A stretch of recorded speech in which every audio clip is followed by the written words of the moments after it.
En este curso lo que estamos haciendo es una primera toma de contacto con el hierro, con las fraguas, con las temperaturas. O sea, vamos a aprender técnicas de calentamiento del hierro, de manejo de la fragua y de manejo de las herramientas, como el martillo o el mazo. Venimos de diferentes puntos de la geografía valenciana, yo en mi caso he venido con mi hermano, y es para separarme un poquito de la piedra y conocer un poquito el fuego, el origen. Enseñamos un montón de técnicas distintas para que puedan desarrollarse, porque los chavales tienen ideas fantásticas, pero al no tener los conocimientos de cómo llevarte el hierro al huerto con calor, no terminan de desarrollar lo que realmente sienten o están pensando. Alejandro a primera hora nos ha instruido en cuanto a técnica para que comprendamos un poquito, los que venimos de otros campos, comprendamos un poquito cuál es el manejo de las herramientas y cuál és el proceso, poco a poco vamos ja adquiriéndolo. Vam començar a tenir una introducció teòrica a les ferramentes, el color del metall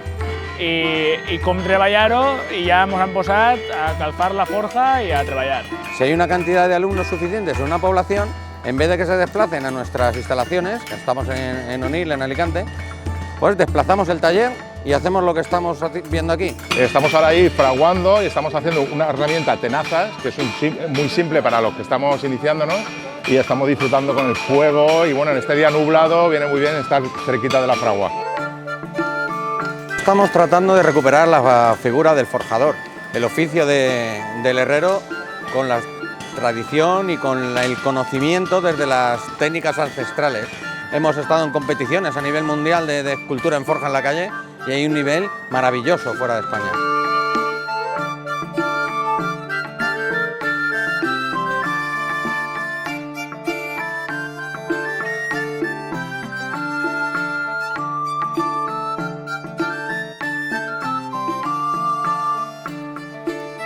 Por supuesto, agradecer al Ayuntamiento de Carcaixent y en especial a mi querido Pascual el haber hecho una exposición de escultura aparte de los cursos en la calle y haber dado la oportunidad a todos estos alumnos a meter las manos en la masa y a disfrutar de este oficio tan antiguo.